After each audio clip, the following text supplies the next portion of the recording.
So it is 1:55. We are going to go ahead and get started. And Lanier McCree, our ASBO, our Assistant State Budget Officer on budget development, will lead us through some information about the budget development process.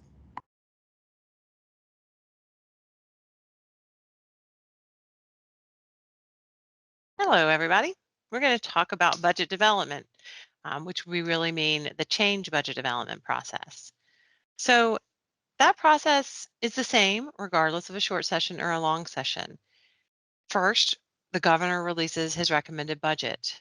The General Assembly reviews that budget. The first chamber develops their budget. And I say first chamber because it does alternate between the Senate and the House. And then the second chamber develops their version of that budget. And then let's go back one slide, please. And then we come up with the conference budget. So that's the process that happens every budget development cycle. Sometimes it's a short session, which we're heading into in 2022. And that session starts in early May. And then we have a budget, preferably, by July 1, when the next fiscal year starts. In a long session, that process starts in early March. And again, preferably goes through only June 30th or July 1st. So let's talk a little bit about the differences between long session and short session. Long session is in the odd numbered years. So that would be January of 2021 was the start of a long session. Does anyone know? Drop it in the chat, raise your hand if you want to holler it out. When the General Assembly convenes officially in a long session, when the session of the General Assembly begins. Give a few seconds for the frantic typing for everyone who knows this. Okay. Most people probably don't know this, but officially the session begins for that General Assembly on the third Wednesday after the second Monday in January after the November election. So it's really quite a specific date. It's the third Wednesday after the second Monday of January. That's always how I plan my events. But during a long session, anything basically anything can be considered or filed as a bill. There's no restrictions on bill filing. And it's often more substantive decisions that are made. There's certainly more decisions because it's a long session with lots more sessions, lots more decision making by the legislature just from the sheer volume. But generally, it's considered more substantive decision making.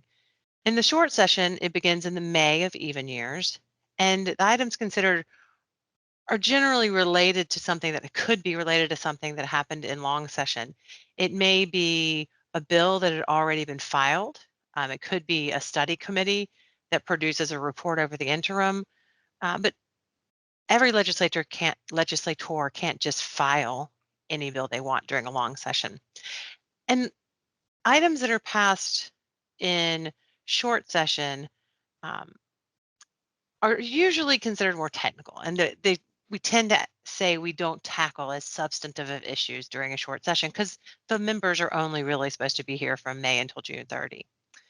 But let's dive into a little bit about the governor's development process, which really kicks off the budget process each year. Here is a visual representation of the governor's change budget process.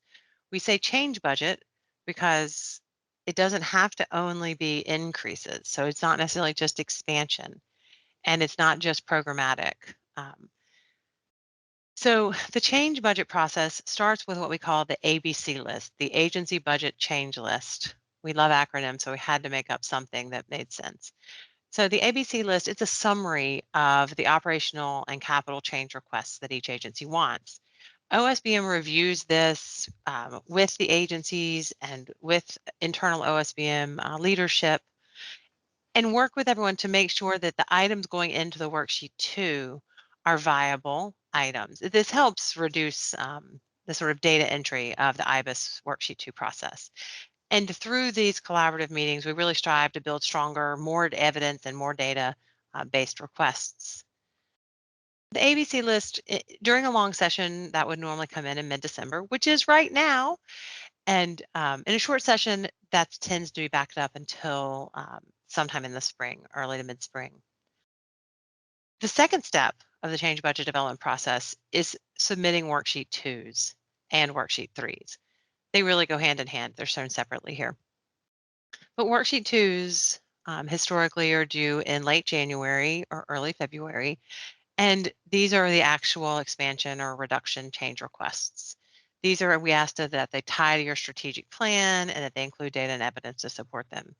As I mentioned, the capital budget, those are called worksheet 3s. These tie to the 6-year capital plan for the state. It could be new projects, it could be R&R requests, and any updates to prior projects that may have been considered. Throughout all of this process, OSBM is working with agencies on special provisions. We'll talk about what special provisions are a little bit later. All of this comes together. There are meetings with internally within OSBM, with OSBM and agencies, with the budget director and the secretary, and all of these working to refine and prioritize and understand each agency's request until ultimately all that is synthesized and put together in the governor's recommended budget. Let's talk a little bit more about worksheet 2s. I very distinctly try to call it the change budget because in addition to providing your agency information such as your BRU, which is your budget reporting unit, your budget code and fund code, you have to indicate the type of request that's in your worksheet 2. There's 3 broad categories of requests. The worksheet 2 increase, EZ, which is sort of like your 1040 EZ, requires less information, fewer questions. There's the typical increase worksheet 2, and then there's a decrease worksheet 2. Within each of these, there's a variety of types. Is your EZ for a lease increase or an inflationary increase? These types of items in the worksheet 2 EZ often don't have a lot of evidence or data behind them, right? Like we have to replace this vehicle because it's met the threshold for when vehicles should be replaced. Under the increase types, you're looking at compensation and benefit increases. If you have a really challenging area within your workforce, it may be something to do with enrollment or population. It could be an IT project, a new project, or expansion of a program or the need for more vehicles. On the decrease side, which we really haven't seen a lot of lately, and let's keep our fingers crossed about that. These may be a change in your budget due to receipts or revenue issues. It could be that you're consolidating or reorganizing, which can be done through the budget process, or of course there is some authority to reorganize internally your agency in the statutes. And it may be another reduction. It could be that you've identified a program that's no longer working or needed and you want to eliminate it or reduce something. Those would be the decrease type of activities. Every worksheet 2 requires FTE requirements, which would be your expenditures, and your receipts or revenue information. So this information is required for every worksheet 2. Once all of this is entered, there's a series of questions about the request that OSBM will ask.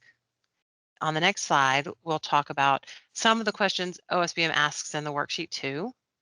The most basic questions are trying to assess the problem the request is trying to solve, right? That's where we always start in public policy. What's the issue that needs to be addressed? What's the problem we're trying to solve? Along with that, we want to know the services that are being provided and the timeline for implementation. In addition, we want to know what alternatives you might have considered, or have you implemented any policies to address the issue to date, and did they work? And if not, why or why not? And lastly, we want a description of why the agency believes the recommended change will achieve the expected outcomes. To this end, it leads us to our questions about data and evidence.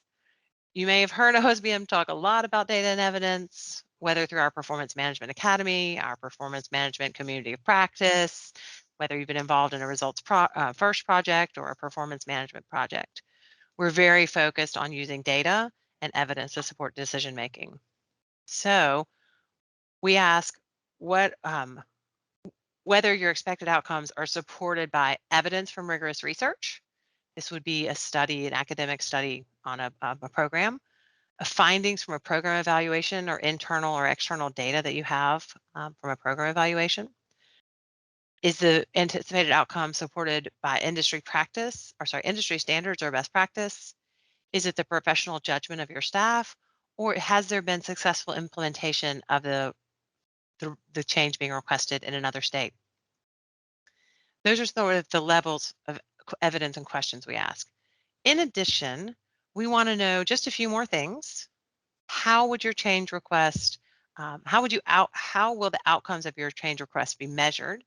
And how will the agency recognize success if this program were implemented? How does the request tie to your strategic plan? You hear us talk about strategic planning a lot. How will the change improve the outcomes for the public, the quality of government services, or government efficiency? And lastly, how does this request affect another agency or local government? We definitely want to be sure we're coordinating across agencies so that something in the budget doesn't surprise another agency. We don't want to be transferring some commission and the other agency not know we're transferring it to them. So we do like to make sure that we're coordinated. So we take all of this information and through meetings with the agencies, OSBM, and the governor's office, we develop it into the final governor's recommended budget. Let's look a little bit at the General Assembly's budget.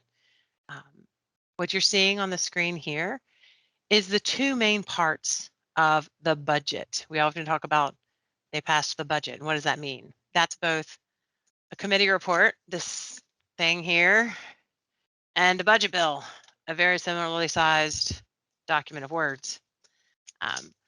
The budget bill and the committee report are the two main components. There is a third component I'm not showing here, and that's the technical corrections bill. The technical corrections bill often amends both of these things, and so it makes them relevant but in need of update. But that technical corrections bill is very important because it can make substantial changes to the budget bill and the committee report. But let's stick with these two for right now.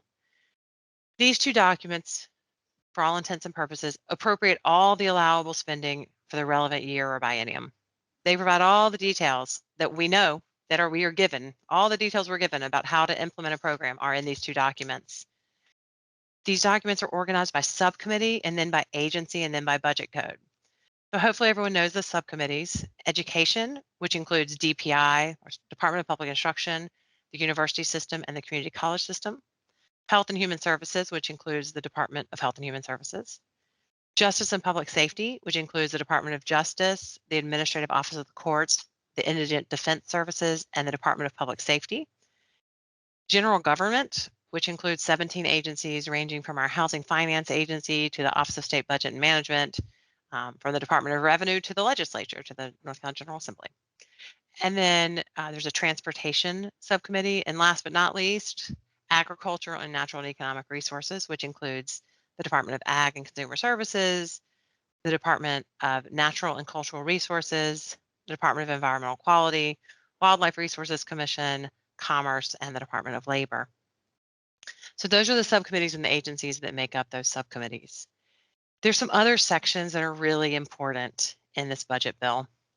The general provisions. At the front of the budget, all of the actual funds are appropriated at the front of the budget in the first two sections for the general fund. For the Department of Transportation, those are appropriated in the next few sections. And then you get to section 4 and 5, and these are really important, often statewide issues about transferring funds or perhaps about procurement. So you really do, when you get your budget bill, you want to not just look at your agency's section, maybe that's section 19 or section 7. You want to also look at the general provisions in the front of the bill. The capital provisions, which are both in the committee report and the budget bill, are often another area where every agency might want to take a look to see if the capital worksheet 3s that you asked for were included in the budget. And then lastly, and closest to everyone's hearts, I'm sure, are the salary and benefits increases. The money for all the salary increase benefits is shown in the bill across each agency. There's an appropriation for agriculture, an appropriation for OSBM, and an appropriation for the Secretary of State. But all the details of how that money is spent, what the contribution rates will be for the various retirement systems and benefit programs, what the health plan costs will be, all of that is in section 39 this year, but sometimes it's somewhere in the upper 30s of the budget bill. And so that's somewhere that every agency probably wants to take a look at, part of the budget bill.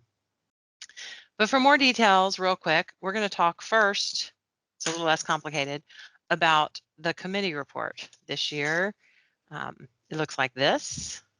It's this nice pink document that's 700 pages or so. But in the committee report, each agency will start out with a summary of their base budget, and then they'll go into the legislative changes. What we're looking at here are just a few snips of legislative changes. And what it provides is a title. So for number one, compensation increase reserve, that's the title. And then it provides funding for an across-the-board salary increase. That's the short, snappy. Those 2 to 3 sentences describe how this money is supposed to be used. In many cases, that's all we get. Not for salaries and benefits, but in many cases, that short, snappy, as we call it, is all the information that we have about the expenditures, requirements, and net appropriations and FTE that are provided in the committee report. But there is a lot of information provided in the dollars. So obviously we have the requirements shown here highlighted in yellow. So compensation increase reserve for this agency, they got $625,356 in the first year. And that's recurring. So that's another thing that's shown in the committee report. The blue shows you an example of where recurring and non-recurring expenditures are both outlined with our state retirement contribution. This information will also show you source of funds. Maybe not the specific source of funds, but whether it's supported by net appropriation or receipts. So you can see in the third example, pardon me, or number 22, highlighted in green, that the state construction office staff increases, they have $1 million for staff increases, but that's all funded by receipts. In this case, those receipts are the funds from the SCIF, which is the State Capital and Infrastructure Fund. And then finally, the information in the committee report will show you how many new FTE are being provided. So the last item, contract monitoring positions, so it shows that there was $186,000 recurring in general fund appropriation provided for 2 FTE on an ongoing basis. So that's how you would look at the committee report and read the snappies and the information provided. There's also a ton of other information in the committee report. If you go to the next slide, you'll see a few of the summaries. I mentioned each agency has a summary at the top and before the detail starts. But even before that, there's more details and there's more summary information about each budget code. For the general fund budget codes, there's a sheet that you see on the left here that provides the base budget for the general fund for each year of the biennium, the legislative changes that are being made in that budget code over the biennium, and then the revised budget. This is actually what we'll certify to, these numbers. It provides the same information for the FTE in the general fund budget code. This summary isn't provided for every special fund, or these summaries are not provided for every special fund, just for the general budget codes. The 2 tables on the right, the first one is by fund code. All of the legislative changes in requirements, receipts, and net appropriation for every fund code. There are some department-wide items that sum up across fund codes or that will be allocated by a budget revision. And the bottom table provides the same information related to for FTE for every fund code within the general fund budget code. This table is provided for both years of the biennium when there's a long session budget, and for the second year of the biennium in a short session. That's the committee report and some of the summaries in the committee report and how to read it. The other part is this giant budget bill. This budget bill is made up of individual special provisions. That's what we call each section in here is a special provision. It starts with section 1.1 and ends with section, I think, 46.3, if I remember correctly. 43.8. I did not remember correctly. So in each of those sections, it relates generally to a topic area or a budget or an agency. So there's a section for capital, a section for salaries and benefits, a section for wildlife, a section for HHS. And these individual special provisions, they either amend statute or make session law. They may add a definition, they may make a technical change, they may make real policy changes, they could repeal existing general statutes or session laws. They often provide details or on how funds should be used that aren't explained in that 2 to 3 sentence short snappy. They provide the details when we create a new program or pilot. They may require reporting or study requirements. Often you'll read language in these where the legislature notwithstands an existing statute or law to allow certain actions. That's the right of the legislature. They write the laws and then they can notwithstand them. And generally, a lot of the special provisions that are in the budget bill each year are making clarifying and adding parameters to a program that may not be apparent from the snappy. That's one way that we look at one primary use of this document. I've talked here about session law and general statutes. So a little bit about the difference between general statute and session law. The general statute is the governing laws of our state. These are long-term laws that don't expire and they last longer than the current session of the General Assembly. A session law expires at the end of the session of the General Assembly. We often talk about short session and long session, but we operate on a biennial basis. And so the session of the General Assembly is the biennium. So if something's passed in the first year of the biennium, it's relevant for both years. If it's in the second year, it's only really valid for 1 year. A lot of the items in session law are intended to be one-time or provide one-time direction on how to spend specific money. These items can change every session. We'll note that anytime session law amends general statute, that statute is then changed and continues past the biennium. And you can see those references when you look at the statutes to where we've changed general statute. So thinking about general statute and session law and the reasons that provisions are written, we have a little exercise to walk through using polls. So a screen will pop up. But on the next slide, we have the exercise that we'll do. We're going to go through 4 snips of provisions and answer some of the following questions. Is this provision creating new session law or amending general statute? How long is the provision effective? Is it for the fiscal year, the biennium, or does it last past the biennium? And does the provision provide additional details on implementation of appropriation in the committee report? Does it direct the General Assembly or an agency to take a certain action, or does it change existing policy? In some cases, it might actually be multiple of these. So our first example on the next slide is certain executive branch of officials. So effective July 1, 2021, the annual salaries payable monthly for the following executive branch officials for the 2021-22 fiscal year are as follows. First question, does this amend session law or general statute? We'll have a poll question pop up.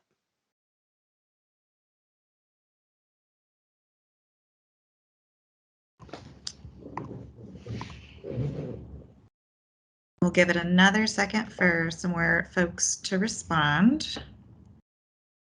Got 14 people. We have about 20 people. Okay. 85% of folks have said session law. Great choice. One hint is if something amends general statute, there will always be language that says GS 143C reads as rewritten, or something else that shows you which general statute is changing. In here, there's nothing saying that this is changing general statute. So we know that it's session law. Let's go with the question on, does this provision provide additional details on how to implement an appropriation in the committee report, direct the NCGA to take an action, or change existing policy?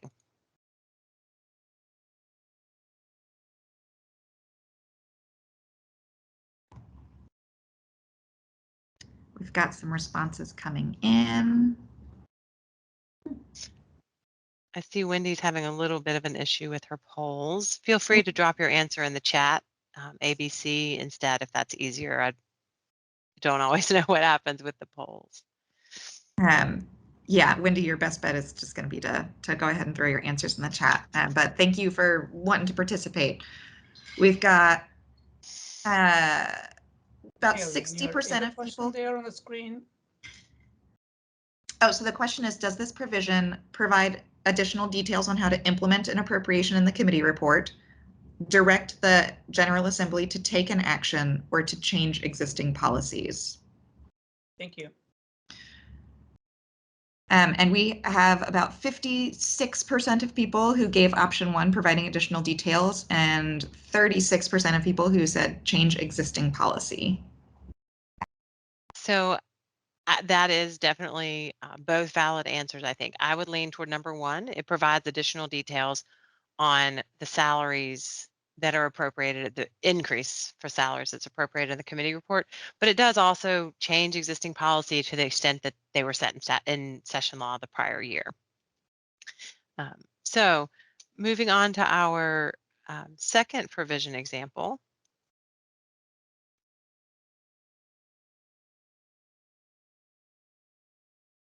So increase repair and renovation project spending cap. GS 143B-135-188D reads as rewritten. First question, does this amend session law or general statute?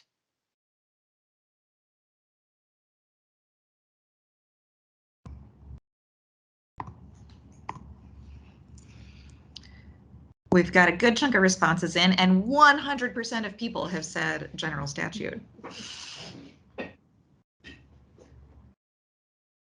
Great. I'm glad to see that is correct. The handy little tip of having the general statute there and reads as rewritten.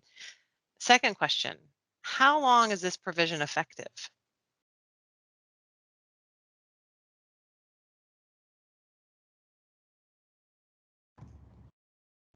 We'll give it another couple seconds for some responses to file in.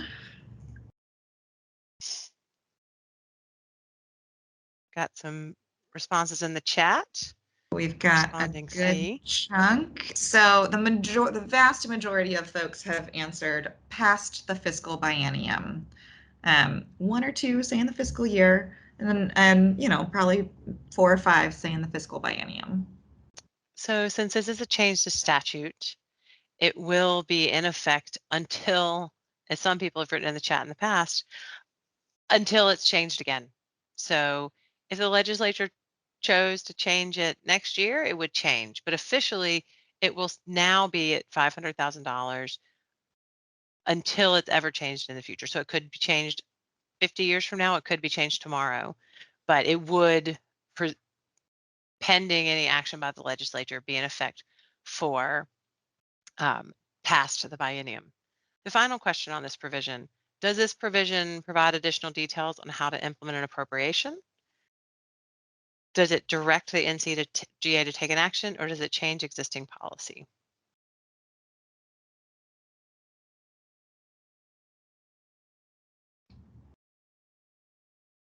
We'll give it another couple seconds for some more answers to roll in.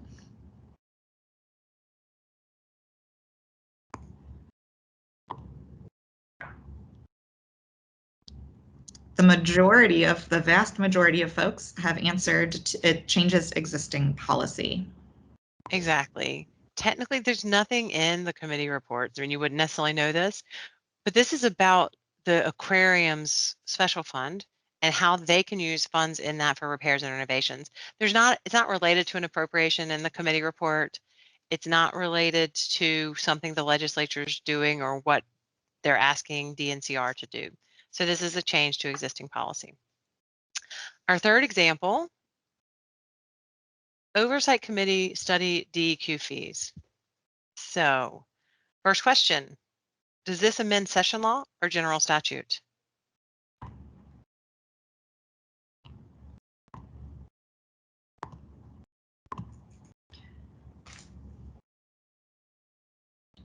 Give it just another second for some more answers to roll in.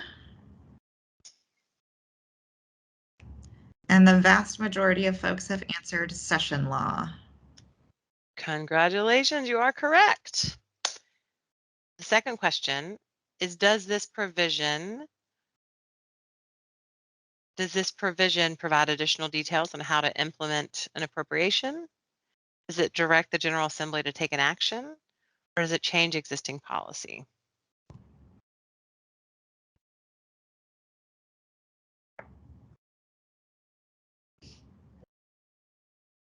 Again, we'll give a little bit for some answers to roll in.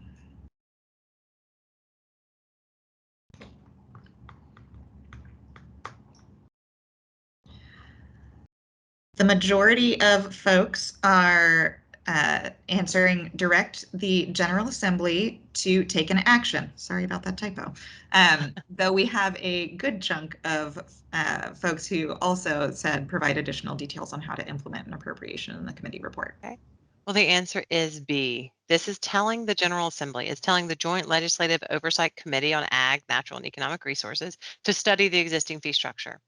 So it's not related to any funds appropriated to anyone, and it's not changing any existing policy because it's telling that subcommittee or that oversight committee to study the fee structure for permitting. So this is an instance where the General Assembly is directing itself to do something. Usually they're directing other people to do stuff because there are a lot more of us than there are them. But often you would see a provision like this to require DEQ to submit a report, or sometimes they would direct DEQ to study their fee structure and submit a report to this committee instead of doing the study themselves. So this is an example of another provision that's related to the budget because it's about fees and income and how they operate, but it's not related to a specific item or money item, as we call them, in the committee report. Okay, our last and final example. We all know North Carolina loves our motorsports. So of the funds appropriated in this act from the State Fiscal Recovery Fund to OSBM, the sum of $45 million in non-recurring funds for the 2021-22 fiscal year shall be allocated as follows. First question, general statute or session law? Got a vote in the chat for session law.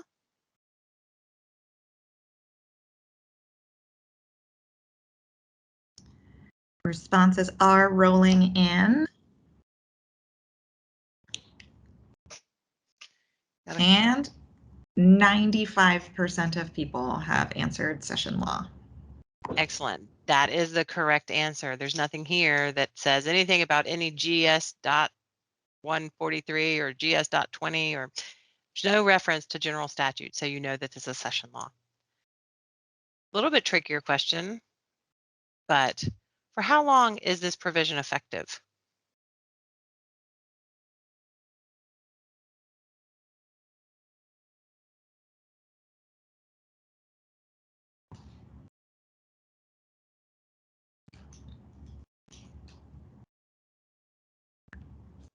Getting some good answers coming through. We have just a snippet of people who are saying past the fiscal biennium. And a respectable chunk saying the fiscal biennium, but about 75% of people answering the fiscal year. So I can understand an answer of the fiscal biennium because it's session law, and the session law is effective for the fiscal biennium. However, in this case, because it specifically talks about non-recurring funds for the 21-22 fiscal year, this is telling OSBM what to do for that fiscal year. So I would say that this provision is in effect for that fiscal year. But I can totally understand the fiscal biennium response. So finally, does this provision provide additional details, direct the General Assembly to take an action, or change existing policy?